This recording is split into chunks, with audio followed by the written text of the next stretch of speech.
Queridos amados, repitam comigo: ressuscitou, aleluia, aleluia. Ressuscitou, aleluia, aleluia. Você que está aqui no santuário de Nossa Senhora de Guadalupe, Jesus das Santas Chagas, que veio para celebrar conosco, você que nos acompanha pela TV Evangelizar, Rádio Evangelizar, aplicativos, YouTube Padre Manzotti, nós estamos celebrando esse momento fortíssimo que é a missa pós-vigília pascal. E é exatamente por ser a missa pós-vigília pascal, onde tivemos batismo, primeira Eucaristia, crisma, e foi muito forte a bênção do fogo, que nós temos este fogo novo no Círio Pascal aqui presente, lembrando que Jesus é a verdadeira luz para as nossas vidas. Então, diante deste Círio Pascal, repita: Senhor, Senhor, Jesus Cristo e ressuscitado, Jesus Cristo e ressuscitado, sois a luz sem ocaso, sois a luz sem ocaso, brilhe em nossa vida, brilhe em nossa vida. amém. Amém. A primeira leitura, ela é mais ou menos, quem está acompanhando Atos dos Apóstolos às 10 horas, tem alguém que está acompanhando? Tá bonito, gente, é uma novela, tá pior do que novela mexicana a história, mas é do capítulo 10º, é Pedro contando sobre a ressurreição, e é lindíssimo. Quem puder, pode olhar no aplicativo da obra Evangelizar é Preciso, e tem lá, a primeira leitura, é quando Pedro, ele diz: vocês sabem o que aconteceu. E Pedro conta, por ele mesmo, os relatos. Vocês sabem como este homem, Jesus de Nazaré, começou a pregar na Galileia, depois que João foi preso. O quanto ele foi, e diz uma das frases mais lindas sobre Jesus Cristo: Jesus, aquele que passou pelo mundo fazendo o bem. Vamos repetir: Jesus é aquele que passou pelo mundo fazendo o bem. Vamos repetir de novo: quem é Jesus Cristo? É aquele que passou pelo mundo fazendo o bem. Eu acho uma das expressões mais lindas, um dos testemunhos mais eficazes. Aqui diz: andou por toda a parte fazendo o bem. A outra versão é: andou pelo mundo fazendo o bem, curando a todos. Quem é Jesus Cristo? Aquele que na terra curou a todos os que estavam dominados pelo demônio.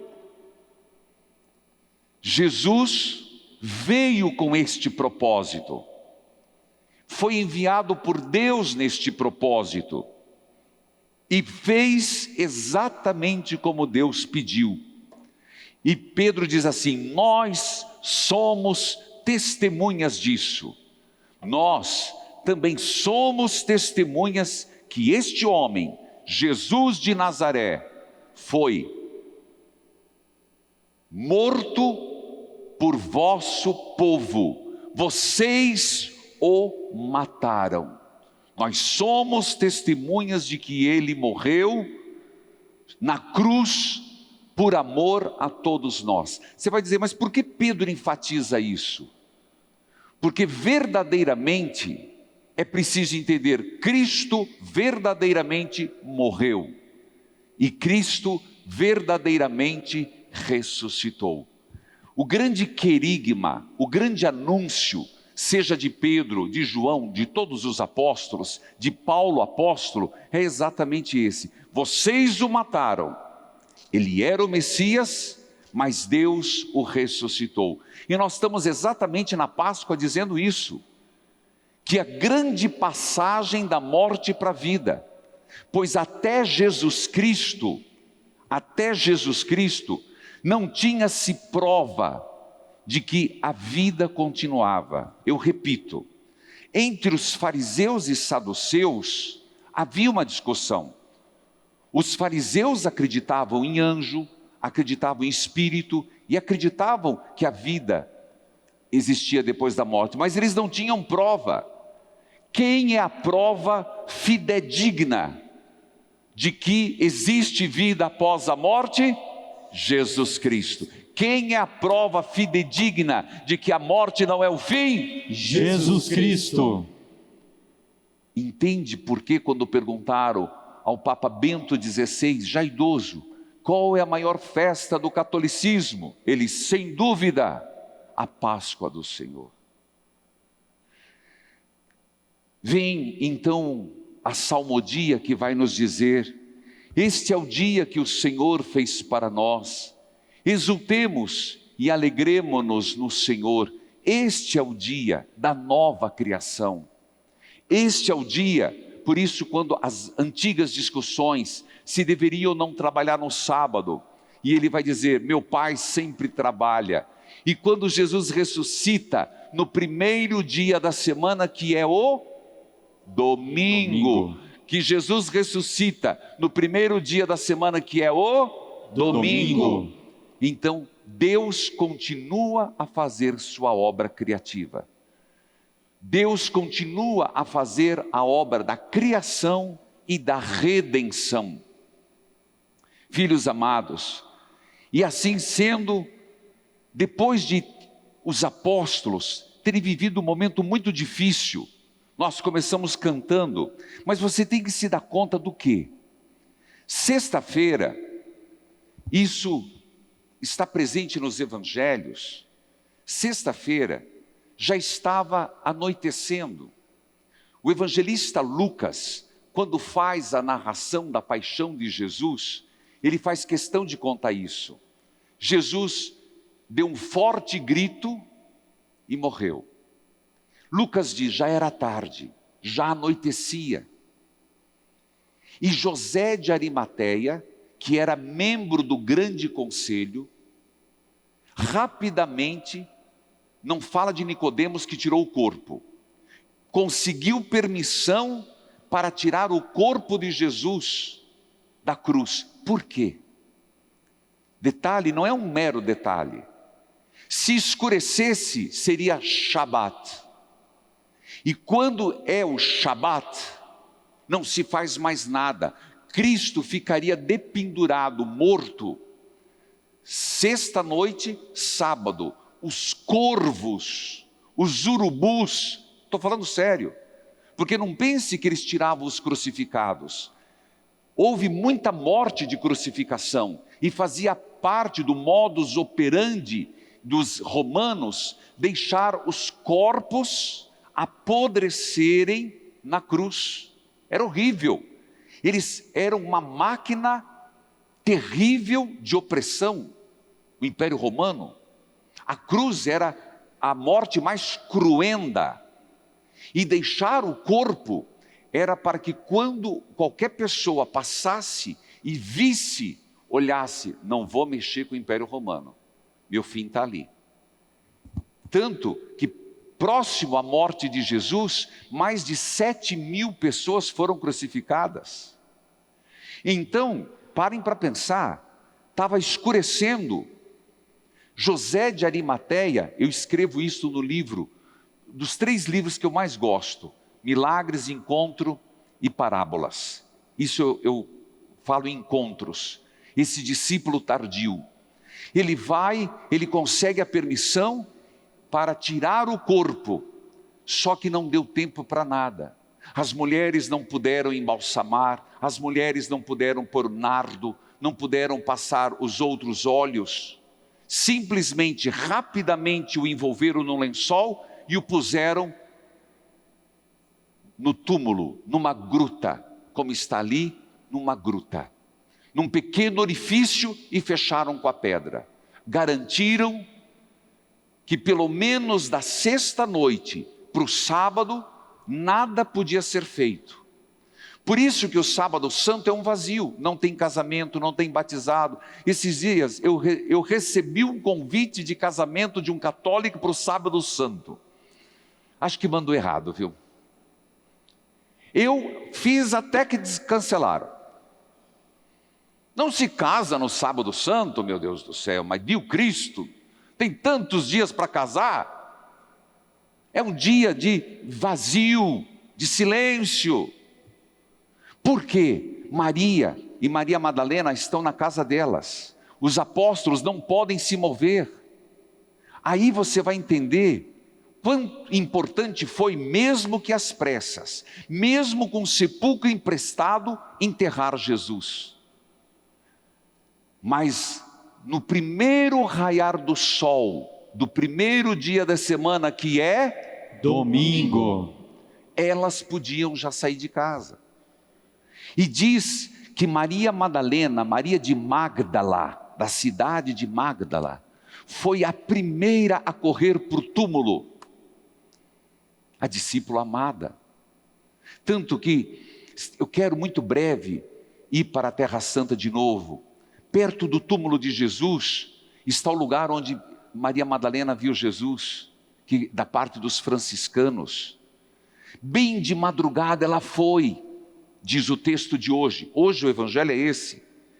E o que ela viu? Que a pedra tinha sido rolada, que a pedra estava no outro lugar e que o túmulo estava aberto. Foi quando ela não teve receios. Diz o texto, ela viu que a pedra tinha sido retirada e foi correndo contar para Pedro e ao outro discípulo: tiraram o Senhor do túmulo. Ela não conseguiu, não é à toa que o evangelho termina dizendo, eles não tinham entendido a escritura que dizia que ele devia ressuscitar dos mortos. Maria Madalena foi como discípula, na paixão, para poder ir lá, chorar mais um pouco, tanto que ela não se dá conta que ele ressuscitou. Tiraram o Senhor do túmulo, alguém o roubou, alguém fez alguma coisa. De repente, dois saem correndo, Pedro e João. Pedro, mais lerdo pela idade, João, mais novo, mais rápido. Eles chegam diante do túmulo e eles começam a observar os sinais.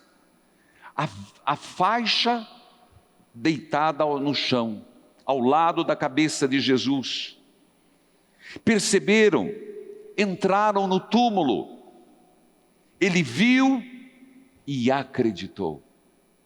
Eu repito, aos sinais. É claro que tem outros evangelhos que vão dizer versões diferentes do mesmo fato. Como se dá um processo para acreditar que ele estava ressuscitado. Uns o fizeram no primeiro momento. Maria, Nossa Senhora, nem teve a visão do ressuscitado, porque não precisou. Mas João e Pedro e Maria Madalena e Tomé e eu e você, será que já assimilamos esta verdade de que Jesus ressuscitou e faz nova todas as coisas?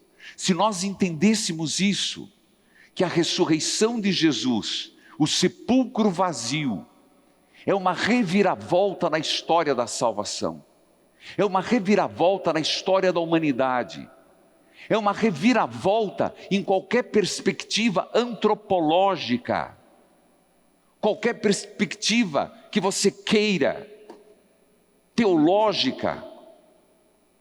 Ele está vivo, verdadeiramente morreu e somos testemunhas, mas verdadeiramente está vivo. Então o Senhor está vivo hoje, 2025, Jesus Cristo está vivo, renovando nossas vidas. E quando eu e você passarmos pela Sexta-feira Santa, não pare ali, caminhe um pouco mais.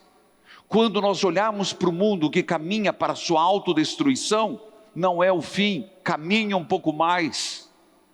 Por isso que na belíssima composição, que depois vocês podem olhar da sequência, vi Cristo ressuscitado, o túmulo abandonado, os anjos da cor do sol, dobrado ao chão o lençol.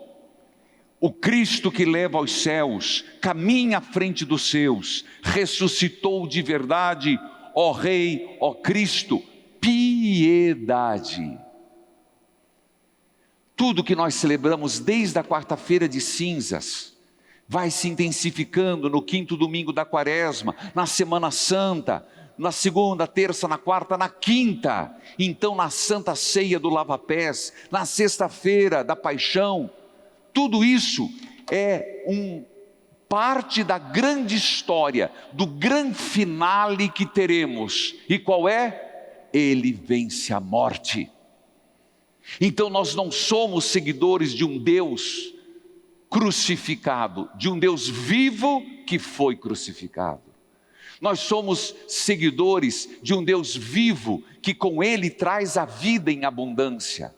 De um pastor, não que cuidou do seu rebanho, mas que cuida do seu rebanho e rechaça os lobos ferozes. Você entende que o fato da ressurreição faz com que impossibilite que eu e você conjuguemos o verbo no passado? Se ele não tivesse ressuscitado, tudo era passado.